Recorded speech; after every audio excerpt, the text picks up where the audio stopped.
Hi friends, அழகே அழகு serial இனி வரப்போகிற எபிசோட்ஸ்க்கான ப்ரோமோ தான் அந்த வீடியோவில் பார்க்க போகிறோம். அடுத்தடுத்த சுவாரஸ்யங்களை தெரிஞ்சுக்க வீடியோவை ஸ்கிப் பண்ணாமல் கடைசி வரைக்கும் பாருங்கள்.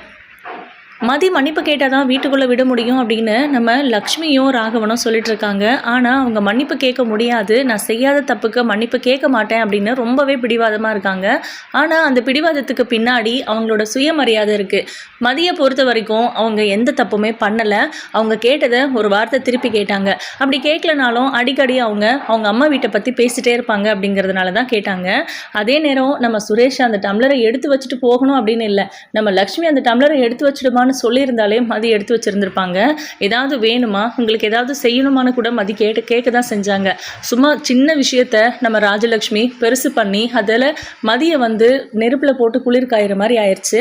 அதனால தான் மதி கோச்சிட்டு வெளியே உட்காந்துட்டு இருக்காங்க. நான் எங்கேயும் போக மாட்டேன், கல்யாணம் பண்ணி நீங்கள் தானே கூட்டிகிட்டு வந்தீங்க அப்படிங்கிற மாதிரி மதி வெளியே உட்காந்துட்டு இருக்காங்க. அக்கம் பக்கம் இருக்கிறவங்க எல்லாம் புரணி பேச ஆரம்பிச்சுட்டாங்க. நம்மளோட குடும்ப விஷயத்த, நம்ம குடும்ப பிரச்சனையை அவங்க வேடிக்கை பார்த்து அதில் குளிர் காயிறாங்க அப்படின்லாம் நம்ம மலர் நான் போய் கொஞ்ச நேரம் மதி கூட உட்காந்துட்டு வரேன் அப்படின்னு வெளியே வந்தாங்க. அவங்க வரும்போதே நம்ம மதி பார்த்துட்டாங்க. இருந்தாலும் மதியும் பேசாமல் தான் இருக்காங்க. மலருமே மதி கூட பேசலை. சுற்றி முற்றி இருக்கிறவங்கள எல்லாரையும் நம்ம மலர் பார்த்துட்டு அவங்கள இங்கேருந்து போக வைக்கிறது தான் ஒரே வழி அப்படின்னு யோசிச்சுட்டு அவங்க கிட்ட போய் பேசுகிறாங்க. ஏன் இங்கே நிற்கிறீங்க? எங்கள் வீட்டில் ஏதோ பிரச்சனையாக கூட தான் இருக்கட்டுமே, அதை தெரிஞ்சு நீங்கள் என்ன பண்ண போகிறீங்க? ஏன் இப்படி இருக்கீங்க? உங்கள் வீட்டில் ஏதாவது ஒரு பிரச்சனை அப்படின்னா நாங்கள் எல்லாரும் அப்படி தான் பார்க்குறோமா? ஏங்க நீங்கள் இங்கேருந்து கிளம்புறீங்களா அப்படின்னு சொல்கிறாங்க. இல்லை, எதுக்காக அந்த பொண்ணு வெளியே உட்காந்துட்டு இருக்கா? நமக்கு ஏதாவது ஒரு பிரச்சனை அப்படின்னா போலீஸ் ஸ்டேஷனுக்கு போவோம். ஆனால் போலீஸ்காரங்க வீட்லேயே பிரச்சனை அப்படின்னா எங்கே போகிறதோ தெரியல. பாவம், அந்த பொண்ணு ரொம்ப நேரமாக வெளியே உட்காந்துட்டு இருக்கா. கண்டிப்பாக ஏதோ பிரச்சனை தான் போல இருக்கு. எந்த பிரச்சனையாக வேணா இருக்கலாம். ஆனால் வீட்டு மருமகளை இப்படி வெளியே அனுப்புறது நல்லாவா இருக்கு? உள்ளே கூட்டிகிட்டு போக சொல்ல மலரு அப்படின்றாங்க. ஐயோ, அதுதாங்க அத்தையும் மாமாவும் பேசிட்டு இருக்காங்க, அவங்க பார்த்துப்பாங்க. அது மதிக்கும் எங்கள் வீட்டில் இருக்கிறவங்களுக்கும் இருக்கிற பிரச்சனை. நீங்கள் எங்கே இதில் மூக்க நுழைக்கிறீங்க? தயவு செஞ்சு இங்கேருந்து போங்க. எனக்கு ஒரு மாதிரி இருக்குது நீங்கள் இங்கே நிற்கிறது. வீட்டு முன்னாடி நீங்கள் நின்றுட்டு இருந்தா நாங்கள் எப்படிங்க ப்ரைவசியாக இருக்கிறது அப்படின்னு சொல்லி கேட்குறாங்க. என்னமோ ஓவராக பண்ணுற, நாங்கள் ஏதோ ஒரு அக்கறையில் பேசினா வாங்க போகலாம் அப்படின்னு சொல்லி 2 பேர் ஃபஸ்ட்டு போகிறாங்க. அடுத்த 2 பேர்கிட்ட போய் மலர் பேசுகிறாங்க. இங்கே பாருங்கள், அவங்களுக்கு சொல்கிறது தான் உங்களுக்கும், தயவு செஞ்சு இங்கேருந்து கிளம்புங்க அப்படின்னு. ஏமா, ஒரு பிரச்சனை அப்படிங்கிறது வீட்டோடு இருக்கும்போது தான் அது வீட்டு பிரச்சனை. வீதிக்கு வந்துட்டா அது எல்லாரும் பேச தான் செய்வாங்க. நீ என்ன போன்னு எல்லாரும் விரட்டிக்கிட்டு இருக்க அப்படின்னு மலரை கேட்குறாங்க. அப்போது மற்ற 2 பொம்பளைங்க இருந்துட்டு, பாவம் அந்த வீட்லேயே மலர் மட்டும்தான் எல்லாருக்கிட்டையும் நல்லா பேசுவா, அவளே அவ்வளோ தூரம் சொல்கிறா, நம்ம எதுக்கு இங்கே நின்றுக்கிட்டு? அவங்க வீட்டு பிரச்சனையை அவங்க பார்த்துப்பாங்க, எப்படி இருந்தாலும் வெளியே தெரிய தானே போகுது, வாங்க போகலாம் அப்படின்னு சொல்லிட்டு எல்லாருமே கிளம்பி போயிடுறாங்க. இப்போது மதி மலரவே பார்த்துட்டு இருக்காங்க, ஆச்சரியமாக பார்த்துட்டு இருக்காங்க.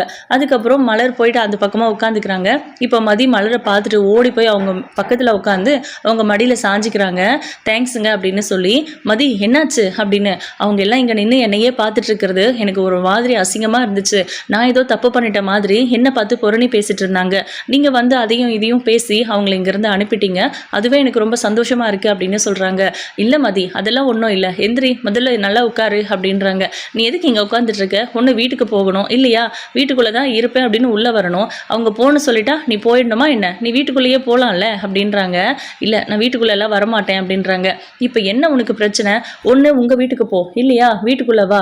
அவங்க போன்னு சொன்னாலும் நீ வெளியே போகாத, அவங்களால என்ன முடியுமோ பார்த்துக்கிட்டோம். அப்படி இல்லாட்டினா தேவையில்லாமல் பிரச்சனை தான் வரும். நீ ஏன் இவ்வளோ அசிங்கப்படணும் சொல்லு? நீ என்ன தப்பு பண்ண அப்படின்னு நீங்களும் பார்த்துட்டு தானே இருந்தீங்க. நான் அவங்க சொன்ன மாதிரி வார்த்தைகள் எல்லாம் நான் யூஸ் பண்ணி பேசினேன்னா அவங்க கிட்ட நான் எதுவுமே பேசலை. அவங்க அந்த டம்ளரை எடுத்துகிட்டு போய் வையணும் என்கிட்ட சொல்லலை. எப்படி பேசுகிறாங்க அப்படின்றாங்க. பரவாயில்ல மதி, அவங்க அப்படி தான், அதெல்லாம் நீ அனுசரித்து போன்னு நான் சொன்னால் எனக்கு சுயமரியாதை இல்லைன்னு சொல்லுவேன். எனக்குமே சுயமரியாதை எல்லாம் இருக்குது மதி, உனக்கு தெரியாது. நான் வெளியிலலாம் ஒரு சின்ன பிரச்சனை நான் கூட விட்டு கொடுக்க மாட்டேன். எப்போவுமே அங்கே சண்டை போட்டு எதிர்த்து பேசி அங்கே நான் வேறு மாதிரி தான் நடந்துப்பேன். நீ என்னை அந்த மாதிரி பார்த்துருக்க மாட்டேன். வீடு அப்படின்னா அது குடும்பத்தில் இருக்கிறவங்க தானே, கண்டிப்பாக அவங்களுக்காக நம்ம சில விஷயங்களை அட்ஜஸ்ட் பண்ணுறதோ அனுசரிக்கிறதோ அவசியம் தானே. அதனால நான் பொறுமையாக இருக்கேன். மற்றபடி எல்லார்கிட்டையும் நான் அப்படி இருப்பேன்னு நினைக்காத. எனக்கு சுயமரியாதை இல்லைன்னு இன்னொரு நாளைக்கு சொல்லாத அப்படின்னு சொல்கிறாங்க. இதை கேட்டதும் ஒரு மாதிரி கஷ்டமாகிடுது மதிக்கு. இல்லை, நான் இன்டென்ஷனாக அந்த மாதிரி பண்ணலை, ஏதோ ஒரு வேகத்தில் வந்துடுச்சு அப்படின்னு. வேகத்திலேயே வந்தாலும் உன் மனசில் என்ன அப்படி நினச்சிட்டு இருந்திருக்கேன், அதனால தானே அந்த வார்த்தை வந்துச்சு. ஆனால் நான் சுயமரியாதை இல்லாதவன்லாம் ஒன்றும் கிடையாது மதி அப்படின்னு சொல்கிறாங்க. சாரி, நான் ரொம்ப ஓவராக பேசிட்டேன். நீங்கள் எனக்கு ஹெல்ப் பண்ண போய் எப்போவுமே நான் உங்களை அசிங்கப்படுத்திடுறேன், கஷ்டப்படுத்திடுறேன் அப்படின்னு சொல்லிட்டு மதி அழுகுறாங்க. மதி, நீ எவ்வளோ போல்டான பொண்ணு, உன்னை பார்த்தா உன்னை மாதிரி இருக்கணும்னு எனக்கே தோணும். நீ அழுகிறத பார்த்தா எனக்கு ஒரு மாதிரி கஷ்டமாக இருக்குது மதி, அழுகாத அழாத அப்படின்னு சொல்லி கண்ணை தொடச்சி விடுறாங்க. நீ வா வீட்டுக்குள்ள வா, யார் என்ன வேணா சொல்லட்டும், நான் வீட்டை விட்டெல்லாம் போக மாட்டேன். நீங்க எல்லாரையும் வச்சு கல்யாணம் பண்ணிட்டு வந்தீங்கல்ல, அது போல எல்லாரையும் வச்சு என்னை வீட்டை விட்டு அனுப்புங்க, நான் போறேன். இப்படி எல்லாம் போக சொன்னா நான் போக மாட்டேன்னு சொல்லு மதி. நீ வீட்டுக்கு போனாலும் உங்க அப்பா அம்மா ஏற்கனவே ரொம்ப கஷ்டப்பட்டுட்டாங்க. இந்த கல்யாணத்தை இவ்வளோ ஃபோர்ஸ் பண்ணி உங்களை பண்ண வச்சிருக்காங்கிறதும் எனக்கு தெரியுது. தங்கராஜ் வேலை குற்றம் சொல்றதை விட்டுட்டு உங்க அப்பா கடன் வாங்கியிருக்கிறதுக்காக இந்த கல்யாணத்துக்கு ஒத்துட்டு இருந்திருக்க கூடாது அப்படின்னு எங்களுக்கு வேற வழி இல்லைங்க அப்படின்றாங்க மதி. சரி நடந்ததெல்லாம் விட்டுடலாம், சுரேஷ் கோவத்தில் ஏதோ பேசிட்டு போறான், நீ ஒரே ஒரு மன்னிப்பு தானே கேட்டுறேன் அப்படின்றாங்க. உடனே மதி முறைக்கிறாங்க. சாரிம்மா, அப்புறம் என்ன ஏதாவது திட்டுவ அப்படின்றாங்க. திட்டுறதுக்கு இல்லைங்க, இந்த முறை நான் ஏதோ தப்பு பண்ணலை, இருந்தாலும் பரவாயில்ல, மன்னிப்பு கேட்டுறலாம், மன்னிப்பு கேட்டுட்டு அந்த வீட்டுக்குள்ளே இருக்கலாம் அப்படின்னு நினச்சேன்னா அவங்க இன்னும் அதிகமாக தான் என்னை அந்த மாதிரி பண்ணுவாங்க, என்கிட்ட இன்னும் ஓவராக நடந்துப்பாங்க. அவங்க சொன்னால் எல்லாரும் நம்புறாங்கங்கிறதுனால தானேங்க அவங்க அப்படியெல்லாம் சொல்லிட்டாங்க. என் பக்கம் இருக்கிற நியாயத்தை நான் புரிய வைக்க வேண்டாமா அப்படின்றாங்க. என்ன பண்ண போகிற மதி அப்படின்னு கேட்குறாங்க. ஒரு நிமிஷம், உள்ள என்னோட ஃபோன் இருக்குது, எடுத்துகிட்டு வந்து கொடுக்க முடியுமா அப்படின்னு கேட்குறாங்க. ஃபோனா எதுக்கு அப்படின்னு. ப்ளீஸ் ப்ளீஸ் அந்த ஃபோனை மட்டும் எடுத்து கொடுங்களேன் அப்படின்னு கேட்குறாங்க. அதான் கேட்குறான் எதுக்கு அப்படின்னு. வேணுங்க அப்படின்றாங்க. சரி ஓகே இரு வரேன் அப்படின்னு மலர் உள்ளே போகிறாங்க. மறுபடியும் 2 பேர் அங்கே வந்து நின்றுடுறாங்க மலர் உள்ளே போனவுமே. அப்போ மதி போயிட்டு, இப்போ உங்களுக்கு என்னங்க பிரச்சனை, எதுக்கு இங்கே வந்து நிற்கிறீங்க அப்படின்னு கேட்குறாங்க. ரொம்ப நேரமாக தனியாக வெளியே உட்காந்துட்டு இருக்க, என்னமோ ஏதோ ஒன்று தான் அப்படின்னு. என்னமோ ஏதோ தெரிஞ்சுக்கணும்னு தோணுது, வந்து நேரடியாக கேட்கலாம், ஏன் இங்கே நின்று புரணி பேசிட்டு இருக்கீங்க, உங்கள் வீட்டிலலாம் பிரச்சனையே வராதா அப்படின்னு கேட்குறாங்க. நீ என்ன மலர் மாதிரியெல்லாம் இல்லை போல இருக்கு அப்படின்னு. நான் யாரை மாதிரி இருந்தால் உங்களுக்கு என்னங்க பிரச்சனை, நான் ஏதோ வெளியே உட்காந்துட்டு இருக்கேன், எங்கள் வீட்டு திண்ணையில தானே உட்காந்துட்டு இருக்கேன், உங்கள் வீட்டு திண்ணையில வந்து உட்காந்தேன், எதுக்குங்க உங்களுக்கு இந்த மாதிரியான தேவையில்லாத வேலையெல்லாம், போங்க போயிட்டு உங்கள் குடும்ப பிரச்சனையை பாருங்கள் போங்க அப்படின்னு சொல்லி நம்ம மதி வந்து அவங்கக்கிட்ட ஒரு மாதிரி ஃபோர்ஸாகவும் இல்லாமல் ரொம்ப சைலண்ட்டாக பவ்யமாகவும் இல்லாமல் தெளிவாக சொல்கிறாங்க. அதனால் அவங்களும் ஹர்ட் ஆகி அங்கேருந்து கிளம்பி போயிடுறாங்க. இவன் என்ன ராஜலட்சுமி அக்காவுக்கே டஃப் கொடுப்பா போல இருக்குது, இப்படி பேசுகிறா அப்படிங்கிற மாதிரி நினச்சிட்டு அவங்க அங்கேருந்து போயிடுறாங்க. இப்போது மதி போயிட்டு மறுபடியும் அங்கேயே உட்காடுறாங்க. மலர் உள்ளே போயிட்டு ஃபோனை எடுத்துகிட்டு மறுபடியும் வெளியே வர பார்க்குறாங்க. ஏய் நில்லு, என்ன எடுத்துகிட்டு போகிற அப்படின்னு கேட்குறாங்க. மதி ஃபோன் கேட்டா அப்படின்னு. எதுக்கா அப்படின்னு கேட்குறாங்க. தெரியல, அவளோட ஃபோன் தானே, கேட்டா எடுத்துகிட்டு போய் கொடுத்துட்றேன் அப்படின்னு சொல்கிறாங்க. அப்போது மன்னிப்பு கேட்டுட்டு உள்ளே வர்ற மாதிரி ஐடியா இல்லையாமா அப்படின்னு.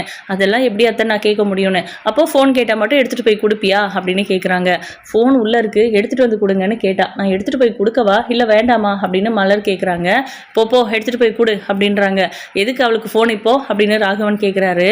ஆட்டோ இது புக் பண்ணுவா, விடுங்க போகட்டும், அப்படியாச்சும் அவங்க அம்மா வீட்டுக்கு போகட்டும், வெளியே உட்காந்து நம்ம மானத்தை வாங்கிக்கிட்டு இருக்கா அப்படின்னும்.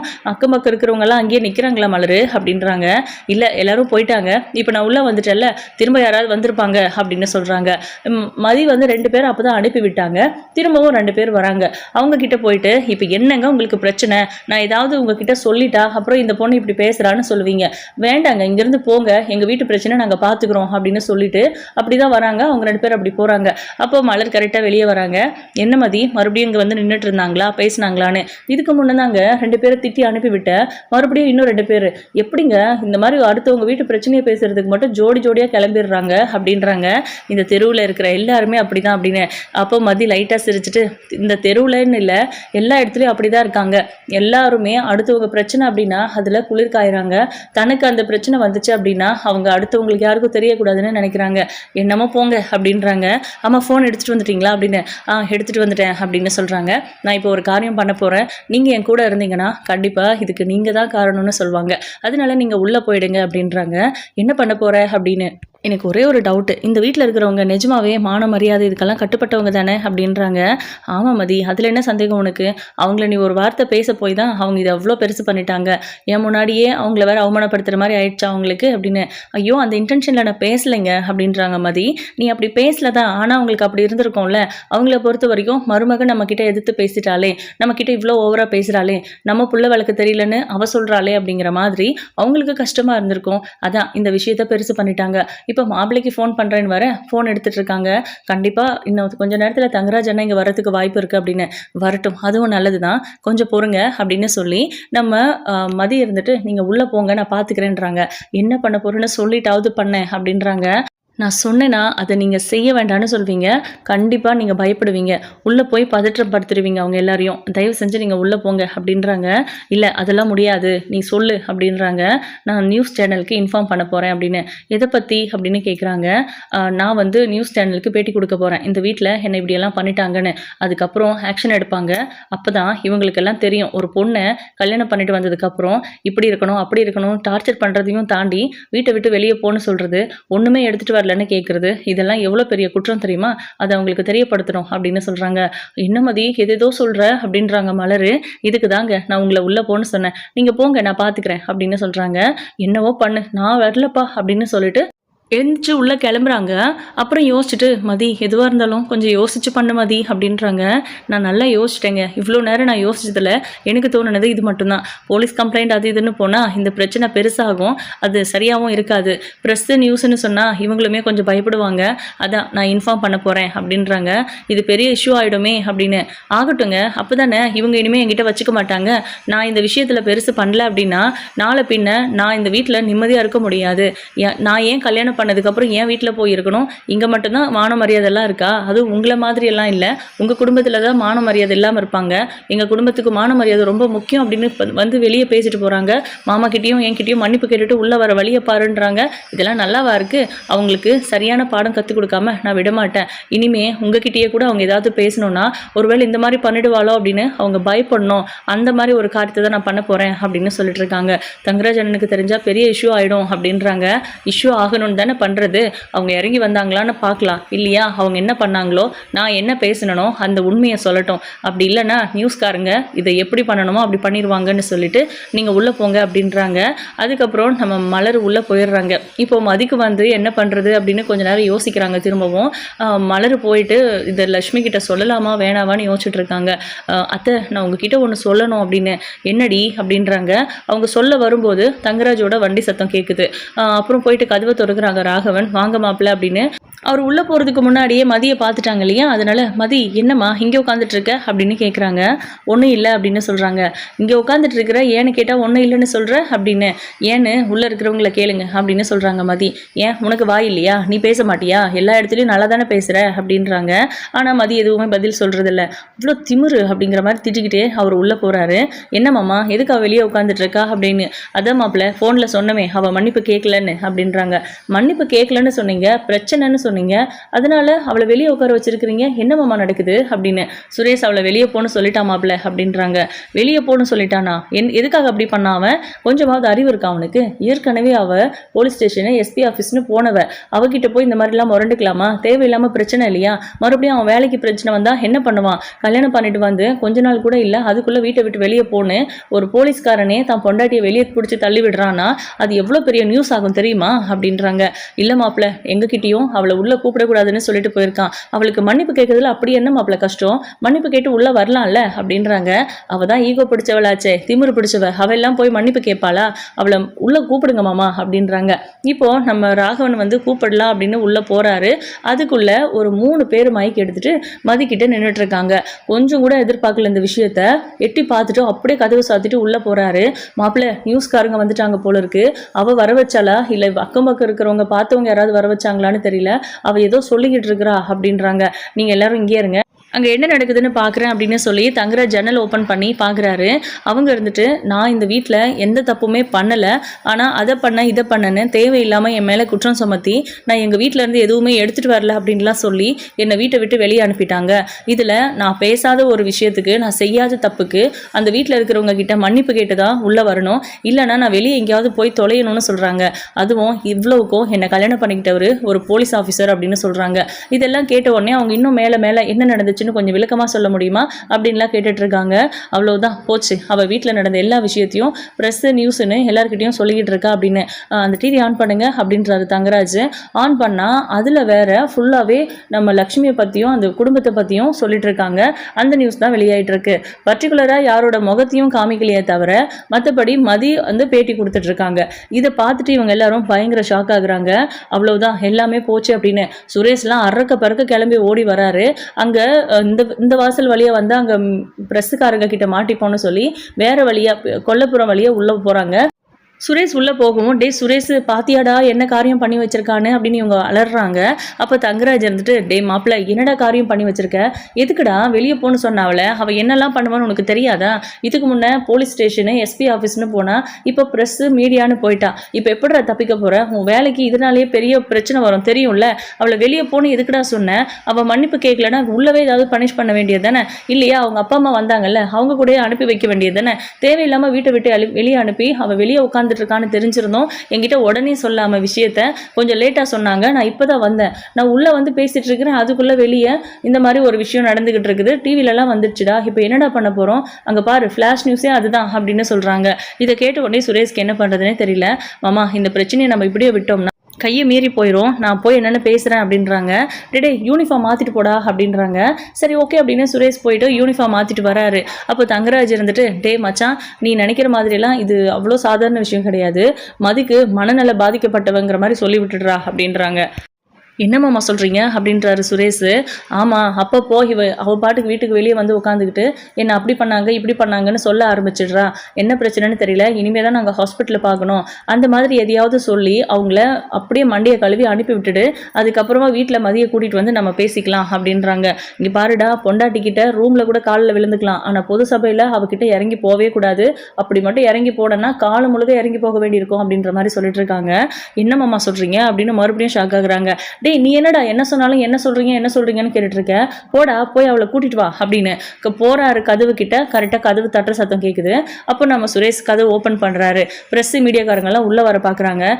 வெயிட் இங்கே இருங்க, என்ன விஷயம் எதுக்கு உள்ளே வரீங்க அப்படின்னு கேட்குறாங்க. அப்போ அந்த நியூஸ்காரங்க இருந்துட்டு, சார் நீங்கள் தானே மிஸ்டர் சுரேஷ் அழகுமதியோட ஹஸ்பண்ட் அப்படின்னு கேட்குறாங்க. ஆமாம் அதுக்கு என்ன இப்போ அப்படின்னு கோவமாக பேசுகிறாரு. டேய் பொறுமையாக பேசுகிறா அப்படிங்கிற மாதிரி சைகை பண்ணுறாரு நம்ம தங்கராஜ். சொல்லுங்கள் என்ன விஷயம் அப்படின்னு கேட்குறாரு சுரேஷ். உங்கள் மனைவி உங்கள் மேலே எக்கச்சக்க குற்றச்சாட்டுகள் வச்சுருக்காங்க, இந்த வீட்டில் நடக்கிற கொடுமைகள் எல்லாத்துக்கும் காரணம் நீங்கள் தான், மற்றவங்க எல்லாரும் அவங்கள ஏதாவது கார்னர் பண்ணுறாங்க இல்லை கஷ்டப்படுத்துகிறாங்க அப்படின்னா அதுக்கு நீங்கள் ஒரு வார்த்தை கூட கேட்குறது இல்லையாமே, இன்றைக்கி அவங்கள வீட்டை விட்டு வெளியே போகணும்னு சொல்லியிருக்கீங்க, என்ன இதெல்லாம் நல்லாவா இருக்குது, நீங்கள் ஒரு பொறுப்பான போலீஸ் ஆஃபீஸர் ஒரு நல்ல பொறுப்பான இடத்துல இருந்துக்கிட்டு உங்கள் ஒய்ஃபை நீங்கள் இப்படி பண்ணிங்கன்னா நீங்கள் எப்படி சார் அடுத்தவங்களுக்கு அறிவுரை சொல்ல முடியும், இந்த மாதிரி கேஸ் உங்ககிட்ட வந்துச்சுன்னா நீங்கள் எப்படி சார் ஹேண்டில் பண்ணுவீங்க, இது உங்கள் வேலைக்கே பிரச்சனையாக வரும்னு கூட நீங்கள் யோசிக்கலையா, இப்படி ஒரு காரியத்தை பண்ணி வச்சிருக்கீங்க அப்படின்னு கேட்குறாங்க. இல்லை அப்படியெல்லாம் எதுவும் இல்லை அப்படின்னு தங்கராஜ் போகிறாரு. இது சாதாரண குடும்ப பிரச்சனை, இது அவங்களுக்குள்ளே பேசி தீர்த்துக்க வேண்டியது, மற்றவங்கெல்லாம் வந்து அறிவுரை சொன்னாலும் இல்லை மற்றவங்கெல்லாம் வந்து கேள்வி கேட்டோட நல்லா இருக்குமா, பொறுப்பான போலீஸ் ஆஃபீஸர்கிட்ட வந்து நீங்கள் இப்படியெல்லாம் பேசலாமா, ஏதோ ஹஸ்பண்ட் அண்ட் ஒய்ஃபுக்குள்ளே பிரச்சனை அதை அவங்க பேசி பார்த்துப்பாங்க, தயவு செஞ்சு நீங்கள் விலகி நில்லுங்க அப்படின்றாங்க. இதை போய் டிவியில் நியூஸ்லலாம் வர வச்சா நல்லாவா இருக்குது அப்படின்னு தங்கராஜ் பேசுகிறாரு. எங்களுக்கு நியூஸ் வந்துச்சு இந்த மாதிரி ஒரு விஷயம் நடந்துக்கிட்டு இருக்குதுன்னு, அதனால தான் வந்தோம் அப்படின்ட்டு. அப்போது அழகுமதி உங்களுக்கு ஃபோன் பண்ணலையா அப்படின்னு கேட்குறாங்க. இல்லை அவங்க எங்களுக்கு கால் பண்ணலை, எங்களுக்கு இந்த மாதிரி ஒரு நியூஸ் வந்துச்சு அவ்வளவுதான், யார் என்னங்கிறதெல்லாம் நாங்கள் வெளியே சொல்ல முடியாது அப்படின்னு சொல்கிறாங்க. சரி ஒரு நிமிஷம் அப்படின்னு சொல்லிட்டு தங்கராஜ் என்ன பண்ணுறாருன்னா நியூஸ் சேனலுக்கே கால் பண்ணி தங்கராஜ் சம்திங் ஏதோ பேசுகிறாரு, காசு கொடுத்து ஏதோ கரெக்ட் பண்ணணும்னு நினைக்கிறாரு போல இருக்கு. அதை பற்றி பேசிகிட்டு இருக்கும்போதே இங்கே வந்து இவங்களுக்கு விஷயம் தெரிய வந்துடுச்சு, நியூஸ் வந்துடுச்சு, அதனால ஓகே இந்த பிரச்சனையை பற்றின அடுத்த தகவலை நம்ம அடுத்த பதிவில் பார்க்கலாம் அப்படிங்கிற மாதிரி எல்லாம் சொல்லிட்டு அவங்க அப்படியே க்ளோஸ் பண்ணிடுறாங்க. டிவிலையும் வேறு நியூஸ் வர ஆரம்பிச்சிடுச்சு. அப்பாடா மாப்பிள்ளை இல்லைனா அவ்வளோதான் அப்படிங்கிற மாதிரி இவங்க பயந்துட்டு இருக்காங்க. இப்போ அவங்க எல்லாரும் ஓகே மேடம் இதுக்கு கண்டிப்பாக தீர்வு கிடைக்கும் அப்படிங்கிற மாதிரி சொல்லிட்டு அவங்க அங்கேருந்து கிளம்பி போகிறாங்க. மதியம் இதை தான் எதிர்பார்த்தாங்க, தங்கராஜ் இப்படி தான் பண்ணுவாருன்னு கெஸ் பண்ணியிருந்தாங்க. இப்போ மதியம் அங்கேயே தான் உட்காந்துட்டு இருக்காங்க. தங்கராஜும் சுரேஷும் வெளியே போய் உள்ள வா அப்படின்னு கூப்பிடுறாங்க.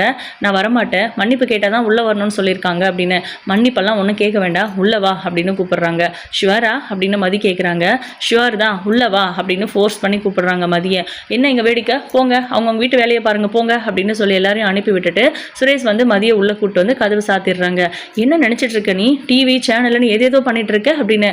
நான் யாருக்கும் இன்ஃபார்ம் பண்ணலை, நீங்கள் வேணால் ஃபோனை கூட செக் பண்ணி பாருங்க அப்படின்றாங்க. ஆக்சுவலாக இவங்க வந்து அவங்க ஃப்ரெண்ட்ஸுக்கு யாருக்கோ சொல்லி அது மூலமாக இந்த விஷயத்தை அவங்களுக்கு இன்ஃபார்ம் பண்ணி நியூஸ்காரங்களை இங்கே வர வச்சுருக்காங்க. செம ஸ்மார்ட்டாக பிளான் பண்ணியிருக்காங்க அப்படிங்கிறது தான். அவங்களே பண்ணியிருக்காங்கன்னு தெரிஞ்சிருந்தா கண்டிப்பாக இதுக்கும் ஒரு பிரச்சனையாக இருக்கும் வீட்டில். இதை வந்து ஸ்மூத்தாக முடிஞ்சிருக்காது. இப்போது நான் உங்கள் அம்மா கிட்ட சில கேள்விகள் கேட்கணும் அப்படின்னு மதி போய் அவங்க கிட்ட பேசுகிறாங்க. அதாவது லட்சுமி கிட்ட பேசுகிறாங்க. நான் உங்ககிட்ட ஒன்று கேட்குறேன், அதுக்கு மட்டும் நீங்கள் தெளிவாக பதில் சொல்லிடுங்க, உண்மையாக சொல்லிடுங்க. அப்படி இல்லைனா நானே நியூஸ் சேனலுக்கு போக வேண்டியிருக்கும், நீங்கள் பேசினது பண்ணது எல்லாத்தையும் சொல்ல வேண்டியிருக்கும் அப்படின்றாங்க. என்ன என் அம்மாவே மிரட்டுறியா நீ அப்படின்னு சுரேஷ் கேட்குறாரு. ப்ளீஸ் நீங்கள் கொஞ்ச நேரம் அமைதியாக இருங்க. உங்கள் அம்மா என்ன தப்பு பண்ணியிருக்காங்க, நான் என்ன தப்பு பண்ணியிருக்கேன்னு இப்போ தெரியும் பாருங்க அப்படின்னு சொல்லிட்டு சொல்லுங்கள். நிஜமாவே உங்கள் பையனை பொறிக்கு மாதிரி வளர்த்து வச்சுருக்கீங்க. நீங்கள்லாம் என்ன புள்ள வளர்த்துருக்கீங்க? உங்கள் பிள்ளைய வளர்க்க தெரியலனா எதுக்கு புள்ள பெற்றுக்கிட்டீங்க? நீங்கள்லாம் ஒரு பொம்பளையா? இப்படியெல்லாம் நான் உங்ககிட்ட கேட்டேனா அப்படின்னு கேட்குறாங்க. அந்த சாக்கில் மதி கேட்டுட்டாங்க அப்படின்னு தான் சொல்லணும். அப்போ நம்ம லக்ஷ்மி இருந்துட்டு ஒரு மாதிரி திருன்னு முடிக்கிறாங்க. சொல்லுங்கள், உண்மையை சொல்லிட்டீங்கன்னா இந்த விஷயத்தை நான் இதோட விட்டுடுறேன். இல்லைனா கண்டிப்பாக நான் என்னை ப்ரூவ் பண்ணுறதுக்கு எந்த எல்லைக்குனாலும் போவேன், உங்களுக்கு தெரியும்ல அப்படின்றாங்க. அம்மா என்னம்மா இதெல்லாம் அப்படின்னு சுரேஷ் கேட்குறாரு. ஆமாண்டா சுரேஷ், அவள் அப்படியெல்லாம் கேட்கல. அவள் கேட்ட அந்த ஒரு வார்த்தையே இவ்வளவும் பேசின மாதிரி இருந்துச்சு எனக்கு. அதனால தான் நானாக சில வார்த்தைகளெல்லாம் அடிச்சு விட்டேன் அப்படின்றாங்க. அண்ணி என்ன அண்ணி அப்படின்னு மலர்கிட்ட கேட்குறாங்க சுரேஷ். ஆமாம் சுரேஷ், இப்போ அத்தை சொல்கிறாங்கல்ல, இதுதான் உண்மை. மதி அந்த மாதிரிலாம் பேசவே இல்லை. கிளாஸை எடுத்துகிட்டு போய் வையின்னு கூட அத்தை சொல்லவே இல்லை. நான் எடுக்க போனேன், நீ எடுக்காத, அவள் எடுத்துகிட்டு போய் வைக்கட்டும் அப்படின்னு சொன்னாங்க. அதனால தான் மதிக்கு கோவம் வந்து சில வார்த்தைகள் பேசினா. அது கூட மரியாதை இல்லாமையும் இவங்க சொன்னாங்களே அந்த மாதிரி வார்த்தைகள் எல்லாம் பேசலை. நீங்கள் உங்கள் பிள்ளைக்கு எதுவுமே சொல்லி கொடுத்து வளர்க்கலை அப்படின்ற மாதிரி தான் அவள் பேசினா. அது மட்டுமா, மதியை பற்றி ஃபஸ்ட்டு அத்தை தான் பேசினாங்க. புள்ள வளர்த்துருக்காங்க பார் உங்கள் வீட்டில் அப்படின்னு, அதனால தான் அவளுக்கு கோவம் வந்துடுச்சு அப்படின்னு சொல்கிறாங்க. இந்த பிரச்சனையை இவ்வளோ பெருசாக்கணுமாம்மா, என்னை அசிங்கப்படுத்திட்டு இப்போ பாருங்கள் என் வேலை போயிருந்திருக்கோம், கொஞ்சம் ஏமாந்துருந்தா மாமா மனசு வைக்கலன்னா அவ்வளவுதான், மறுபடியும் என் வேலை போயிருக்கோம் அப்படிங்கிற மாதிரிலாம் சுரேஷ் பேசிகிட்டு இருக்காரு. மதிக்கெல்லாம் பயங்கர சந்தோஷம். மலருக்கு அதுக்கு மேலே இப்படி தான் இருக்கணும் அப்படிங்கிற மாதிரி மறுபடியும் மலர் மதியை பார்த்து நினைக்கிறாங்க. ஸோ இதுக்கப்புறம் என்ன நடக்க போகுது? இதுக்கப்புறமும் மதிக்கிட்ட அவங்க பிரச்சனை பண்ணுவாங்களா, இல்லை மதி சொல்கிற மாதிரி அந்த வீட்டில் நிறைய விஷயங்கள் நடக்குமா அப்படிங்கிறத வெயிட் பண்ணி பார்க்கலாம். உங்களோட கருத்துக்களை கமெண்ட் பாக்ஸில் மறக்காமல் சொல்லுங்கள். தேங்க்யூ.